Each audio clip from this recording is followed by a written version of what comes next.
All right, well, welcome to our current events class, and today this is the class you've all been waiting for. The one, the only Vermin Supreme is here joining us today. Thank you so much for joining us, our virtual classroom. Thank you. Thanks for having me. Of course, my name is Vermin Supreme. I am a highly respected political satirist, beloved by millions around the globe. And it's only funny because it's true. The fact of the matter is I do, in fact, have a magic boot. It is indeed a magical boot. This boot has allowed me to exponentially multiply my First Amendment free speech millions of times.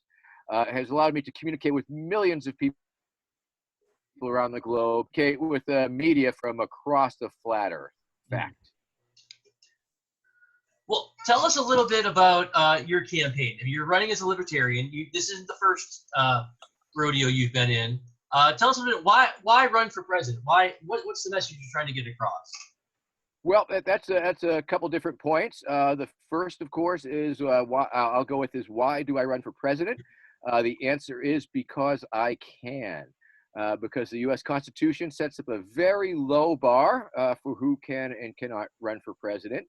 And of course, I have used it as running for president is a self-declarative statement. Once you say that you're running for president, it becomes indisputable fact. Nobody can ever take that away from you or disprove that.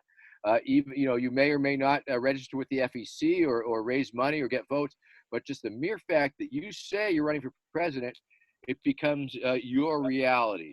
So there's that part about it. And of course, it is a very small niche that I have found that I've been able to work for many years. I mean, a lot of people are like, trying to get their art across. They want to be the best poet or the best writer or the best artist in their community or whatever. And I sort of short-circuited that by finding this very small niche, running for president. Now, granted, thousands of people do and register with the FEC, but because I had a certain creative take on it and was able to subvert it a little bit by playing with the idea of running for president and attending the New Hampshire primary in particular, because the New Hampshire primary is a very special place. It's the first in the nation presidential primary, and it's a very small state. And so after the Iowa caucus, every last candidate who's running for president shows up there. And they each have a campaign headquarters, they each have a campaign staff, they have campaign buses, and they have campaign events. And they bounce all around the state. So it's very simple for somebody who is motivated to be able to use that as a format. And I discovered early on that I was able to, by interacting with the actual candidates, if you will, that I was able to attract the media attention, because of course it is the first in the primary, and so it does attract media from across the country and around the globe. And so I was able to parlay that into a level of notoriety that I currently possess, and of course the audience that I have built up. In 2012, I went viral and became a meme, which is what probably many of you may know me originally from. And what that did, because that performance was perceived to be a nonpartisan event, that I was not coming out against any particular candidate or party, people across the spectrum, the political spectrum, really enjoyed that. So I picked up this audience, this base of support that does indeed straddle the left and the right, which it even goes to some terrible places that I don't even want to be, quite frankly. However, this has allowed me to be able to make an offer of my services as a candidate to the Libertarian Party. Now, quite frankly, for the past 8 election cycles up in New Hampshire, I did quite well. In 2012, I came in 3rd on the Democratic ticket, and I came in 4th in 2016. But when I ran as a Democrat or as I ran as a Republican, I was neither of those things. I was merely utilizing their primary and using the party as a flag of convenience. This time, I'm running as a libertarian, and I feel that I am a libertarian because I have a great affinity with the Libertarian Party platform. And if you're not familiar with it, I would lp.org/platform.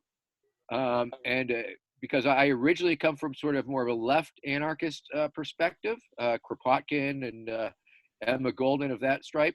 However, I found that I had a great overlap, a great affinity. The Venn diagram of my beliefs and the beliefs of the party fit very nicely. And and I started, I guess the Libertarian Party started trying to, I don't know if they were trying to recruit me, but different people brought me into different events in 2016. And then I ended up going to the 2016 National Libertarian Convention in Orlando, and which was probably my last pretend campaign. And I was just fully in character and having a lot of fun with the conventions of a convention. You know, they let me attack Gary Johnson in a pretend way and all this stuff. And because they were able, I was doing things there that would have got me thrown out of any other convention or any other event. But because they had such a high tolerance and such an appreciation for what I was doing and for what I had done in the past, that I really felt that I had found a political home. Now this year, it's been over a year ago that my campaign manager, Desiree Lindsay out of Texas, reached out and asked me if I wanted to run a serious campaign. And that was absolutely the first time anybody who ever asked me that a question. And it took me a while to think about it because obviously it would be a very different type of campaign. But ultimately I agreed. And for the past year, I have been seeking a more serious, I've been seeking the Libertarian Party nomination. I've been offering my services. Now, it's not to say that I haven't been using my humor.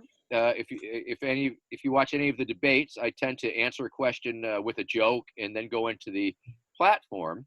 But it's been a campaign where I'm not fully in character. Now, the beauty of what I've developed is that my character is very fluid. And when I'm on the streets, or if you read an interview, I go back and forth between all the pretend stuff about the ponies and the zombies and the toothbrushing, and am not shy about breaking the fourth wall and talking about my actual goals and what I hope to accomplish. So ultimately, it's running for president has been an exercise in me using my free speech and finding a communication strategy, as sort of silly and wacky as it may seem, but it has been very successful. And I will point out even the phrase itself, free ponies, you know, Vermin Supreme, free ponies for all Americans. It is a federal pony identification system. You must have your pony with you at all times. But when I've been presenting that, you know, in 2012, I presented that idea, and the next election cycle in 2016, people were referring to it to mean like free health care and this, that, and the other things that the government wanted to give you for free. The media and the politicians use the phrase free pony, and that is a phrase that I introduced. So I would say that argues that I have been successful in pushing out these ideas. Can you talk to us a little bit about the Libertarian nomination process? Because it's a little different than Republican Democrat, where most of it's decided in the primary system, but in the Libertarian Party, it's the convention next month where decisions are made. Absolutely. It's the annual nominating convention. Now, there are, the Libertarian Party did have several primaries in states that they were qualified for or what have you. But the winners, the delegates are not designated. They are not committed. So anybody who is, you know, I won the state of Massachusetts and New Hampshire, but that doesn't mean I get their delegates. So ultimately, the delegates have their own choice. There's up to 1,000 delegates from around the country, and they come together this year, tentatively scheduled or originally scheduled in Austin for the end of May. However, of course, all bets are off at this point. Now, if it was a normal convention, yes, there would be a debate between the candidates who qualify, and then whatever candidate was able to obtained 50% plus one would be the nominee. And most times it takes several different ballots. And we also use ranked voting in order to determine the winner. Hey, are you familiar with the Learning with Vermin series? No. Oh, make a point of looking that up. It's a Okay. three-point series on different voting methods. I think you might enjoy it, and it's a good learning tool. It's one of the most explicitly educational things that we ever made. So there is that. And have you ever seen the movie Who is Vermin Supreme? Yes. Oh, very good, very good. That was a good one. Maybe you look like a folk hero, right? Yeah, we've shown some of that in class as well. Nice.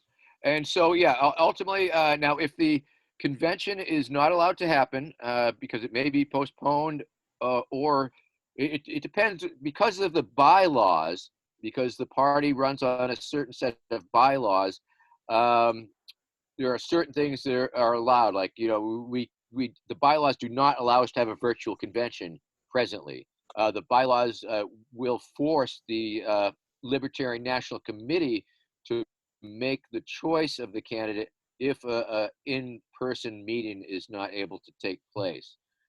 So there's a couple different variables, and there's still some uncertainties. However, I do believe that I still have a pretty decent chance at it. Maybe not on the first, but the second or third ballot. There's a number of different candidates that are seeking the nomination, of course. And the Libertarian Party itself is made up of different caucuses, different groups of people who gather under the banner of different economic preferences or different things along those lines. There is a Mises caucus that follows Rothbardian inclinations, and there is even a Libertarian Socialist caucus in the Libertarian Party itself, which many people are surprised to hear. So there are, it is not a monolithic party, although any member of the Libertarian Party agrees to the non-aggression principle, which states plainly that, that violence is illegitimate in any use other than self-defense of yourself or your property. And so anybody who joins the party essentially agrees to that. Ideally, they agree to most of the platform. But within the party, there are, certainly several different strains of libertarian thought. And so that, for me, that's a very interesting part about the party, that there is this, it's not a divide so much as sort of this dynamic, this internal conversation between the various factions. So there's a big tent within the party. I think so. I think so. Naturally, mostly I think I think we appreciate the people who accept that the idea that the government doesn't really have a lot of business in running people's lives, I guess. Well, I think that's probably the core fundamental part of the Libertarian Party, maybe even your campaign, the idea of liberty, the idea of individual responsibility, get the government out and let people decide for themselves. Is that a fair characterization? Yes, I think that's fair. I think that there is maybe the misunderstanding that it's not that we are against everybody having health care or having enough money to pay the rent and all of these things. It's just that we believe that the government should not be involved, and that they are generally an inefficient tool to deliver the goods and services that might be better off provided by a free market or mutual aid or volunteerism or charity. All right, I got a couple more questions, but I'm going to open it up to you guys, students. What questions do you guys have? All right, Anthony. In the beginning, you said everyone has campaign staff, events, buses, and other workers. So how do you feel like having people to work with you on this campaign? Well, this year is really the first year that I've actually had a real campaign staff.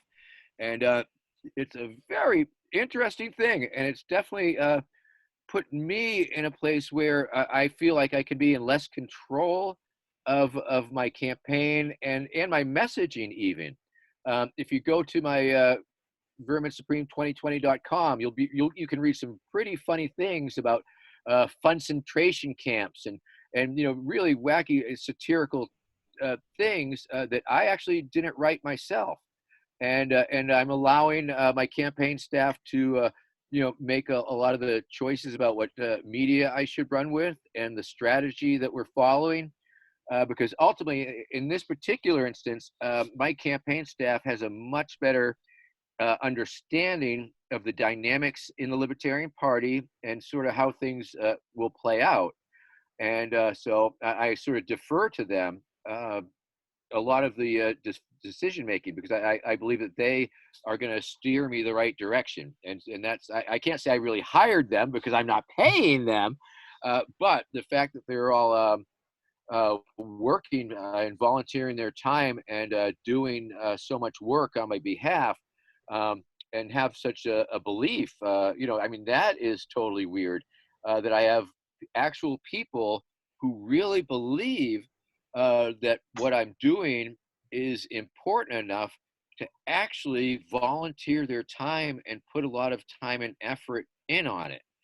And so, that in addition to meaning a lot to me, helps, validate. It sort of makes me know that what I'm doing is worthwhile. And it's a very cool thing. We have a staff meeting once a week with maybe about 20 different people on it. And then during the week, all the different committees, they have meetings, policy committee, social media committee. And so it's really nice because always I felt that, my campaign was one of infinite potential. And I sort of felt like I took it as far as I could by myself. And now to have all these people working on it together to help bring it up to a whole different level, it's really cool. It's super amazing. And I feel very lucky.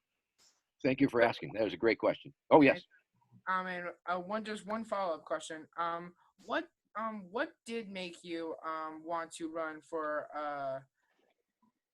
before presidency? So I read it earlier. You ran for multiple types of stuff, but what made you run for them? Well, ultimately, it's sort of two parts. I became Vermin Supreme before I was doing things that were political. I was running a couple nightclubs down in Baltimore, and I had the theory that all club owners, all booking agents were vermin, and I was going to be Vermin Supreme. So that's initially how I took on the character. That was around 85, 86. In 87, I declared that I was going to run for mayor of Baltimore, Maryland. But that was not political at all. That was really, it was just something to do. I was a little bored, and I was looking for something to do. And I said, I'm going to run for mayor. And that was my first campaign. And then ultimately, as I became more involved in politics and more of an activist and traveling to different political demonstrations and things like that, I started working the running for president thing.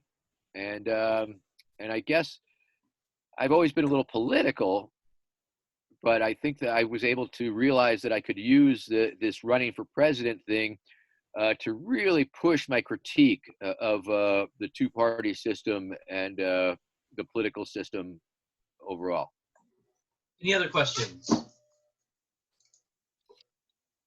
I had a couple people email me and wanted to ask about the free ponies and why. What kind of ponies will they be, and where do they get them? They are going to be magical ponies. They are going to be the kind of ponies that you want. All different flavors, all different shapes, all different colors, all different sizes. You can choose your number of legs, all of these things. In fact, what's everybody going to name your pony, people? All right, Nolan, what's your pony's name going to be? Glitter Sparkle. Nice. That's a great name for a pony. Yay. All right, Veronica, what's your pony's name? Albert. That's lame. All right, Um, Cora, what's your pony's name?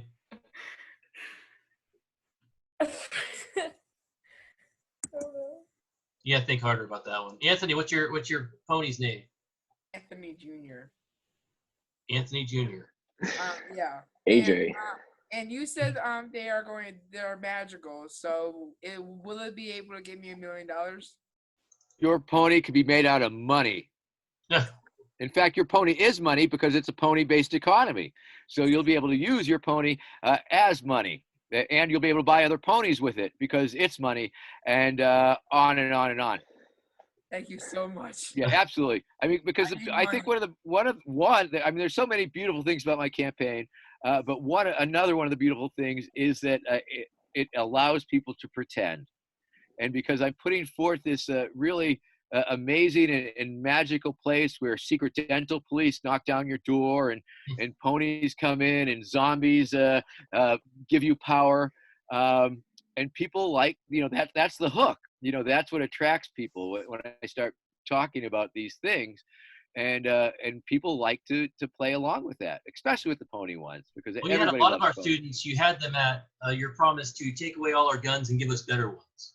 Oh, yes. That was my compromised position, I think it was, indeed. A little spin on the gun grabbing. And, of course, Libertarian Party supports the Second Amendment, First Amendment, whatever amendments are convenient, I guess, except the ones we disagree with. Those ones, I bet we're against the amendment that authorizes taxes. The 16th. Yeah. So tell us your plan I'm going to have to hit some. combat the coronavirus. No, I'm sorry. Go ahead. Tell us your plan to combat the coronavirus. Well, yes. Number one, I am going to outlaw the coronavirus. I'm going to make the coronavirus against the law. So anybody in possession of the coronavirus will be violating the law and will be dealt with. So I think right there is going to be a really good reason not to get coronavirus. Number two, of course, creating coronavirus-free zones. Because if we create a coronavirus-free zone, then, of course, there will be no coronavirus there. Number two, of course, I am going to go back in time and kill baby coronavirus. And I'm also going to build a microscopic, antimicrobial, antiviral wall around America and a moat filled with hand sanitizer. And I think that should probably save us all. Well, I think that'll do it. Any other questions from you guys as our time is kind of running out here? You see the pony? How much of your campaign would you say is pretend? Like, what percentage is pretend to what is real? Well, that's a very, very interesting question. I don't know. It's really hard to say. I mean, I think it's all real, but I'm happy to talk about things that aren't real while I'm talking about the real things. So obviously, when I'm talking about ponies and zombies and obviously not real things, they're obviously not real. And then when I'm talking about actual things, monetary policy or things of that nature, I think they're more real. Although, like I say, I sort of go in and out. So I'd have to say at this point, probably 35% not so real, 70-odd percent, especially because of my campaign rating in the real world with me seeking this actual nomination and attending all the state conventions and all the debates. And I've raised real money this time. I raised more money this election year than I had spent on all my previous elections combined. So if we're going to count that reality, maybe probably about it's 30%, not real being used as a hook to bring you into the real part of the campaign. Thank you. Any other questions? Well, let me ask you, how's the reaction been when people are drawn in by the comedy, they're drawn in by the sensationalism, and once they actually start hearing the message that you want to get to, what kind of reception have you been receiving? I think fairly receptive, all in all. I think I've got a lot of political capital and a lot of goodwill because a lot of people know me and I have this history.